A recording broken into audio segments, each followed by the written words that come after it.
sa isang maliit at tahimik na baryo na napapalibutan ng malalawak na bukirin, ay naninirahan si Mateo, isang mahirap na magsasaka na halos buong buhay ay inilaan sa pagbubungkal ng lupa.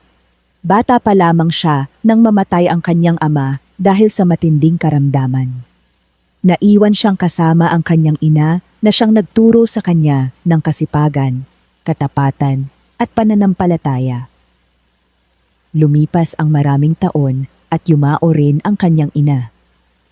Naiwan si Mateo na mag-isang namumuhay sa isang maliit na kubo na gawa sa kawayan at nipa. Ang kanyang tanging kabuhayan ay ang maliit na lupang halos hindi na namumunga dahil sa tagtuyot at pagod na lupa. Sa bawat paggising niya bago sumikat ang araw ay dala niya ang kanyang lumang asarol at nagtutungo sa bukid. Kahit halos wala ng maani, ay hindi siya sumusuko. Naniniwala siyang may araw ding gaganda ang kanyang kapalaran. Ngunit habang lumilipas ang panahon, ay lalo lamang siyang naghihirap. Madalas ay isang beses lamang siyang kumain sa buong maghapon. Ang kanyang suot ay puro tagpi-tagpi, at ang kanyang kubo ay unti-unti nang nasisira tuwing may bagyo. Marami ang nagsabi kay Mateo na ipagbili na lamang ang kanyang lupa at lumipat sa bayan upang maghanap ng ibang trabaho. Ngunit para kay Mateo, ang lupang iniwan ng kanyang ama ang huling alaala ng kanyang pamilya. Hindi niya ito kayang ipagpalit sa kahit anong halaga. Isang umaga, habang siya ay nag-aararo, naputol ang hawakan ng kanyang asarol. Naupo siya sa ilalim ng isang matandang puno at napabuntong hininga. Hindi niya alam kung saan kukuha ng pambili ng bagong kagamitan. Habang nakayuko siya ay may isang matandang pulubi ang lumapit. "Ginoo, mahina nitong wika. Maaari ba akong makahingi ng kahit kaunting pagkain? 3 araw na akong walang laman ang tiyan." Napatingin si Mateo sa maliit niyang supot. Iisa na lamang ang natitirang piraso ng tinapay na balak, sana niyang kainin sa tanghali. Sandali siyang nag-isip. Pagkatapos ay ngumiti siya. Iniabot niya ang buong tinapay sa matanda. "Ito na lamang ang mayroon ako. Sana'y makatulong." Labis ang pasasalamat ng matanda. "Pagpalain ka sana." Tahimik lamang nang ngumiti si Mateo. Mas pinili niyang magutom kaysa tumanggi sa isang taong higit na nangangailangan. Nang linggunin niyang muli ang matanda ay wala na ito. Mistulang naglaho sa hangin. Napakunot ang kanyang noo. Hinanap niya ang matanda sa paligid, ngunit wala siyang nakita kahit bakas ng yapak. Hindi niya ito gaanong pinansin at nagpatuloy sa pag-aararo gamit ang sirang kagamitan. Pagsapit ng dapit hapon, ay napansin niyang may kakaibang liwanag na nagmumula sa matandang puno kung saan siya nagpahinga kanina. Unti-unti siyang lumapit. Habang papalapit siya, ay lalo pang lumiliwanag ang paligid. Mula sa likod ng puno, ay lumabas ang isang maliit na nilalang na may suot na berdeng kasuotan, may mahabang balbas, at sombrerong yari sa dahon. Ito ay isang duwende. Ngumiti ito kay Mateo. "Hindi lahat ng taong mayaman ay marunong magbigay. Ngunit ikaw na halos walang makain, ay ibinigay mo pa rin ang iyong huling pagkain." Natigilan si Mateo. Hindi siya makapaniwala sa kanyang nakikita. "Ikaw ba ang matandang pulubi?" Tumango ang duwende. "Sinubukan lamang kita." Tahimik na yumuko si Mateo. Hindi siya humingi ng kapalit. Hindi rin siya nagtanong. Ngunit lalo lamang ngumiti ang duwende. "Sa susunod nating pagkikita, bibigyan kita ng isang kahilingan. Pag-isipan mong mabuti kung ano ang tunay na nais ng iyong puso." Pagkasabi nito ay unti-unting naglaho ang mahiwagang nilalang.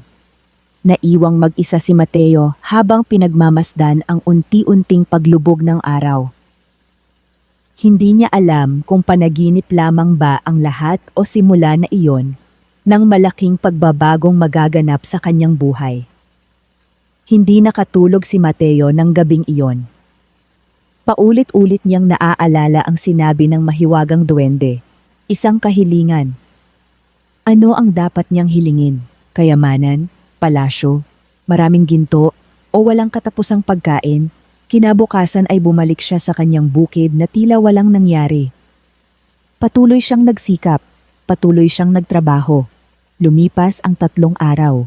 Habang papalubog ang araw ay muli niyang nakita ang kakaibang liwanag sa ilalim ng matandang puno. Naroon muli ang duwende. Handa ka na ba sa iyong kahilingan? Tanong nito. Tahimik na tumango si Mateo. Oo. Nais mo bang humiling ng bundok ng ginto? Hindi. Nais mo bang maging pinakamayamang tao sa buong lalawigan? Hindi rin. Napangiti ang duwende. Kung gayon, ano ang iyong kahilingan? Huminga ng malalim si Mateo bago nagsalita. Ang hiling ko ay maging masagana ang aming mga bukirin upang wala nang magutom sa aming baryo. Kung magiging masagana ang ani, hindi lamang ako ang makikinabang, kundi ang lahat ng aking mga kapitbahay. Saglit na natahimik ang duwende. Hindi nito inaasahan ang sagot. Marami na itong nabigyan ng pagkakataong humiling. Halos lahat ay humiling ng kayamanan, kapangyarihan o mahabang buhay. Ngunit si Mateo ay humiling para sa kapakanan ng buong baryo. Unti-unting lumiwanag ang buong paligid, na puno ng gintong sinag ang matandang puno. Mateo, wika ng duwende, ang taong marunong mag-isip para sa iba ay karapat-dapat sa higit pa sa kayamanan. Iniabot nito ang isang maliit na binhi na kumikislap na parang ginto. Ito ang binhi ng pagpapala. Itanim mo ito sa gitna ng iyong bukid. Alagaan mo ito ng buong puso. Ngunit tandaan mo, habang nananatili kang mabuti at mapagbigay, pagpapalain ka ng binhing ito. Kapag nanaig ang kasakiman sa iyong puso, mawawala ang lahat ng biyayang matatanggap mo. Marahang tinanggap ni Mateo ang mahiwagang binhi. Nagpasalamat siya sa duwende ng buong puso. Paglingon niya ay muli na namang naglaho ang mahiwagang nilalang. Mahigpit niyang hinawakan ang maliit na binhi. Hindi niya alam kung gaano kalaki ang pagbabagong dala nito. Ngunit naramdaman niyang ang kanyang buhay ay papasok na sa isang bagong yugto. Isang yugto na susubok hindi lamang sa kanyang sipag, kundi pati sa kanyang kabutihan at katapatan. Maaga pa lamang ay nagtungo na si Mateo sa gitna ng kanyang bukirin. Hawak niya ang mahiwagang binhing ibinigay ng duwende. Tahimik niyang iniluhod ang sarili sa lupa at buong pag-iingat na itinanim ang maliit na binhi. Matapos niya itong tabunan ng lupa, ay diniligan niya ito gamit ang natitirang tubig sa kanyang banga. Wala siyang inasahang mangyayari agad. Nagpatuloy lamang siya sa kanyang pang-araw-araw na gawain. Kinabukasan, laking gulat niya nang makita ang isang maliit na halamang tumubo sa mismong lugar na kanyang pinagtamnan. Hindi ito karaniwang halaman. Ang mga dahon nito ay kumikislap, na tila may mga hamog na gawa sa ginto. Habang tumatagal ang mga araw ay lalo itong lumalaki. Kasabay nito ay unti-unting nagbabago ang buong bukirin. Ang dating tuyong lupa ay naging mamasa-masa. Ang mga palay na halos mamatay na ay muling nabuhay. Naging luntian ang buong paligid. Napansin din ito ng mga kapitbahay. Nagtataka silang lahat kung bakit napakaganda ng ani ni Mateo. Samantalang ang ibang bukirin ay hirap pa ring makabangon mula sa tagtuyot. Nang dumating ang panahon ng anihan ay hindi makapaniwala si Mateo. Mas marami siyang naaning palay kaysa sa pinagsamang ani niya sa nakalipas na 5 taon. Napuno ang kanyang maliit na kamalig. Hindi pa rin doon nagtapos ang himala. Kahit paulit-ulit siyang kumuha ng sako ng palay, ay tila hindi ito nababawasan. Naalala niya ang kanyang kahilingan sa duwende. Hindi lamang para sa sarili ang biyayang ito. Kaya kinabukasan ay ipinatawag niya ang lahat ng mahihirap na pamilya sa baryo. Namigay siya ng bigas sa bawat tahanan. Ang mga batang dati umiiyak sa gutom ay muling nakangiti. Ang matatandang halos mawalan na ng pag-asa ay muling nagkaroon ng lakas ng loob. Mabilis na kumalat ang balita tungkol sa kabutihan ni Mateo. Marami ang humanga sa kanya, ngunit mayroon ding naiinggit. Isa na rito ang mayamang si Don Lucio, ang pinakamalaking may-ari ng lupa sa baryo. Hindi niya matanggap na mas pinupuri ngayon ng mga tao ang isang simpleng magsasaka. Nagsimula siyang maghinala na may malaking lihim si Mateo. At nang gabing iyon, lihim niyang inutusang sundan ang bawat kilos ng mahirap na magsasaka. Hindi alam ni Mateo na may mga matang lihim na nagmamasid sa kanya. Isang gabi ay nagtungo siyang muli sa matandang puno upang magpasalamat sa duwende. Tahimik siyang lumuhod. Maraming salamat sa biyayang ipinagkaloob mo. Hindi ko ito sasayangin. Muling lumiwanag ang paligid. Lumabas ang duwende na may payapang ngiti. Nakikita ko ang kabutihang ginagawa mo.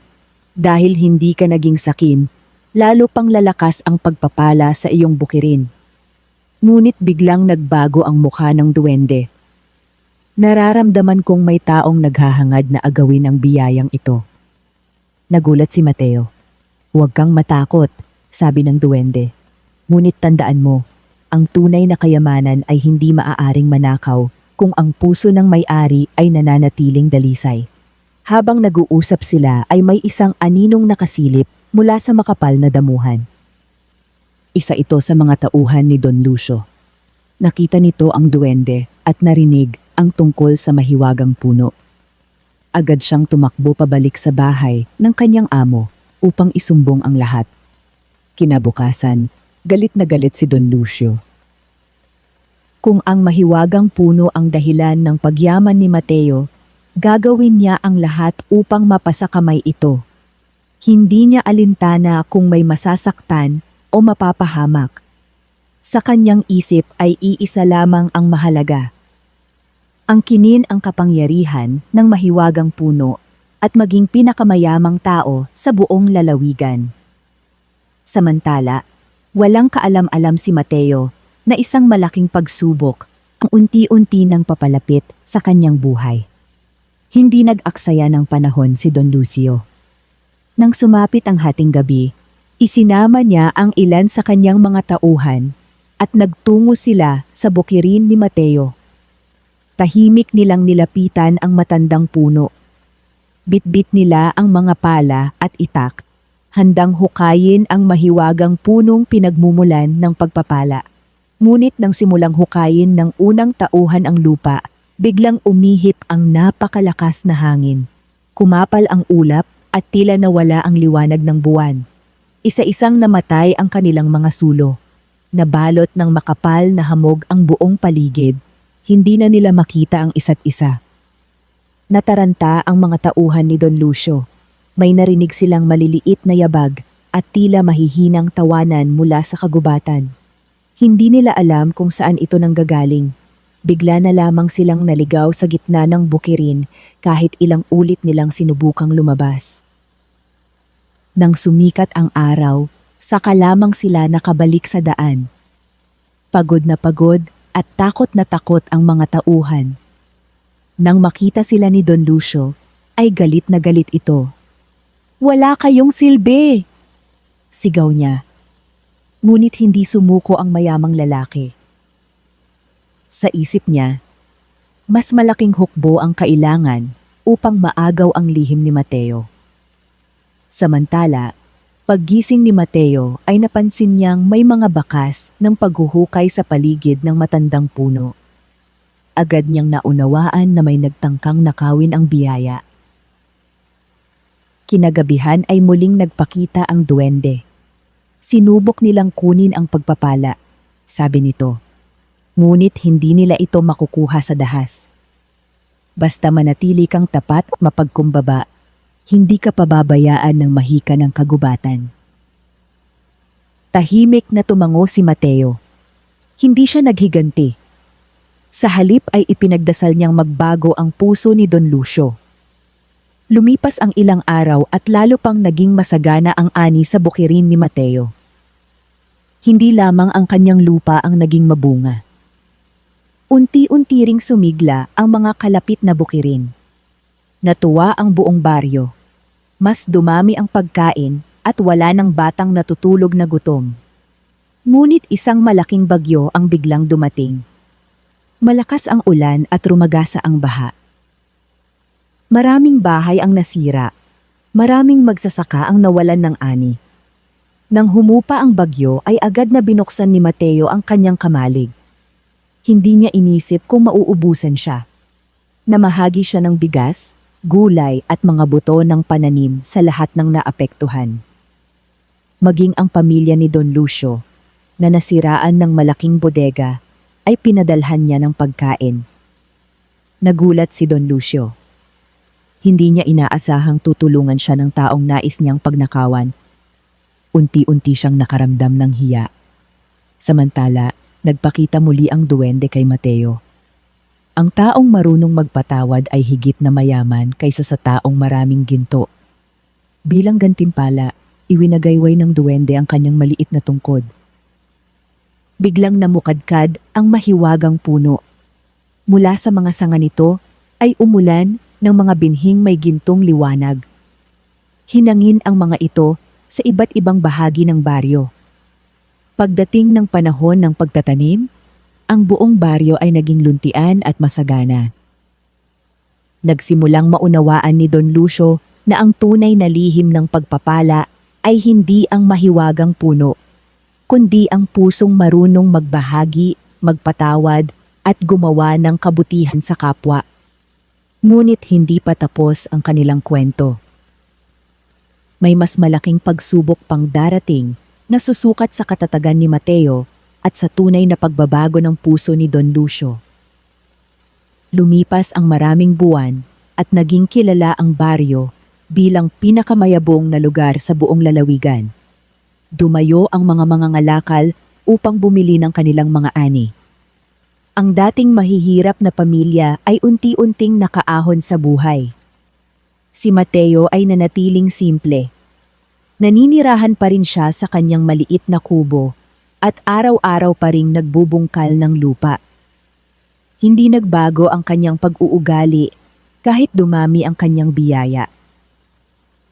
Isang gabi ay muling nagpakita ang duwende sa ilalim ng matandang puno. Mateo, wika nito, malapit nang matapos ang ating kasunduan. Ngunit bago mangyari iyon, kailangan mong harapin ang huli mong pagsubok. Tahimik na nakinig si Mateo. Sa loob ng 3 araw, mawawala ang lahat ng iyong ani. Matutuyo ang bukirin at iisipin ng lahat na iniwan ka na ng pagpapala. Huwag kang mawalan ng pananampalataya. Hindi nagtanong si Mateo. Nagpasalamat lamang siya at umuwi. Pagsikat ng araw ay nagsimulang matuyo ang mga palay. Nalagas ang mga dahon ng mahiwagang puno at nawala ang gintong liwanag nito. Nagulat ang buong baryo. May ilan na nagsabing tapos na ang himala.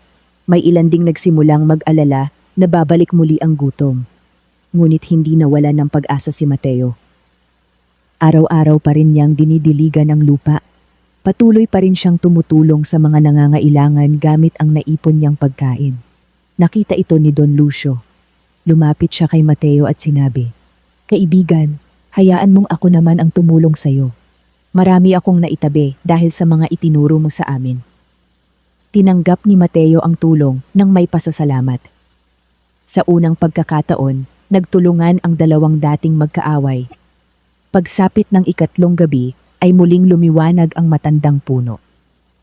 Mas maliwanag ito kaysa dati. Lumabas ang duwende na may ngiti sa kanyang labi. Napagtagumpayan mo ang huling pagsubok. Hindi ka nawalan ng pananampalataya at hindi ka tumigil sa paggawa ng kabutihan. Biglang naging luntian muli ang buong bukirin.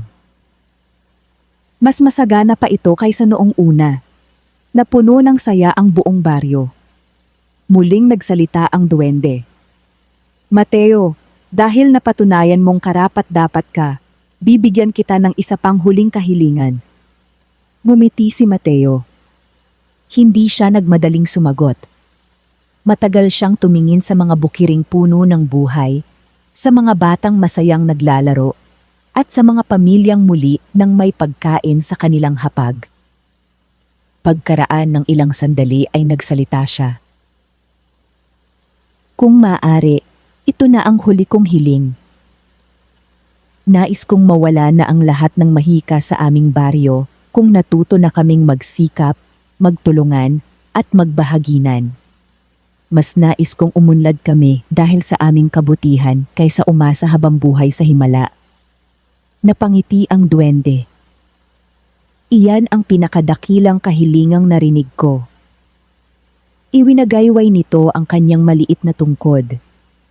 Unti-unting naglaho ang gintong liwanag ng mahiwagang puno.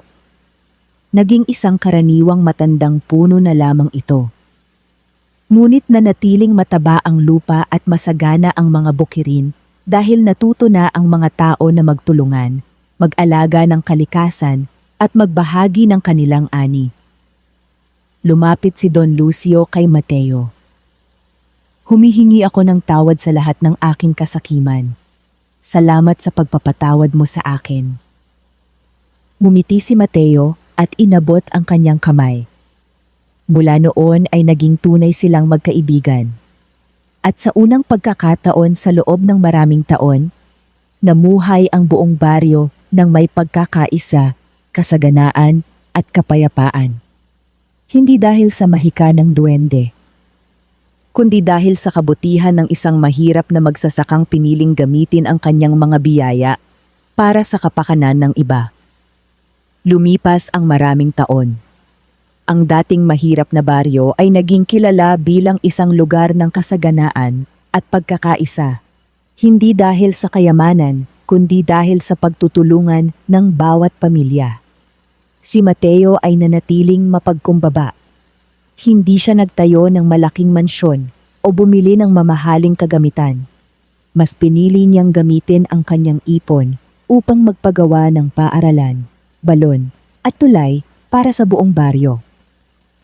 Nagtayo rin siya ng isang malaking kamalig na bukas sa sinumang nangangailangan ng pagkain sa panahon ng tagtuyot o bagyo. Dahil sa kanyang kabutihan, naging huwaran siya ng mga kabataan. Isang dapit hapon ay nagtungo siyang muli sa matandang puno. Bagaman wala na itong mahiwagang liwanag, nanatili itong matatag at luntian. Habang pinagmamasdan niya ito ay muling narinig ang pamilyar na tinig ng duwende. Mateo. Luminga siya ngunit hindi na nakita ang maliit na nilalang. Ang tinig lamang nito ang naririnig niya. Natupad mo ang tunay na layunin ng biyayang ipinagkaloob ko, hindi upang yumaman ka lamang, kundi upang yumaman ang puso ng buong baryo. Napangiti si Mateo. Maraming salamat sa lahat. Hindi ako ang dapat mong pasalamatan. Tugon ng duwende. Ang kabutihan ay matagal nang nasa puso mo. Ako lamang ang nagbigay ng pagkakataong maipakita mo ito. Unti-unting naglaho ang tinig. Mula noon ay hindi na muling nagpakita ang duwende. Ngunit sa tuwing umiihip ang malamig na hangin sa paligid ng matandang puno, naaalala ni Mateo ang mahiwagang nilalang na minsang nagbago ng kanyang buhay. Nang tumanda si Mateo ay itinuro niya sa mga kabataan ang kahalagahan ng sipag, katapatan at pagtulong sa kapwa. Hindi niya kailanman ikinuwento ang tungkol sa mahiwagang binhi. Para sa kanya, higit na mahalaga ang aral kaysa sa himala. Isang umaga ay nagtipon ang buong baryo sa harap ng bahay ni Mateo. Matanda na siya at mahina na ang katawan. Isa-isang lumapit ang mga taong minsang tinulungan niya. May mga magsasakang nabigyan niya ng binhi. May mga batang napag-aral dahil sa kanyang kabutihan. May mga matatandang hindi nagutom dahil sa kanyang bukas palad na puso. Lahat sila ay dumating upang magpasalamat. Tahimik na ngumiti si Mateo. Wala akong iniwang malaking kayamanan, mahina niyang sabi. Ngunit sana ay ipagpatuloy ninyo ang pagtutulungan at pagmamahalan. Tumango ang lahat habang lumuluha. Nang gabing iyon ay payapang pumikit si Mateo. Sa sandaling iyon ay umihip ang malamig at banayad na hangin sa buong baryo. Maraming nagsabing tila may munting liwanag na umikot sa matandang puno bago tuluyang nawala sa kalangitan. Mula noon ay ipinangalan ng mga taga-baryo ang kanilang bukirin bilang bukirin ng pagpapala, bilang pag-alala sa lalaking nagbigay ng pag-asa sa kanilang lahat. Taon-taon ay nagdarao sila ng isang pagdiriwang kung saan ang bawat pamilya ay nagbabahagi ng bahagi ng kanilang ani sa mga mahihirap. Hindi na muling nagpakita ang duwende. Hindi na rin kailangan pa ng mahika, sapagkat ang pinakamakapangyarihang biyaya ay nanatili sa puso ng bawat tao, ang kabutihang magbahagi, ang katapatang magsikap, at ang pagmamahal sa kapwa. At sa bawat pagsikat ng araw sa ibabaw ng luntiang mga bukirin, naaalala ng buong baryo ang simpleng magsasakang minsang binigyan ng isang kahilingan ng duwende. Ngunit higit sa lahat, naaalala nila na ang tunay na kayamanan ay hindi nasusukat sa dami ng ginto o ari-arian, kundi sa dami ng buhay na nabigyan ng pag-asa at kabutihan. Wakas.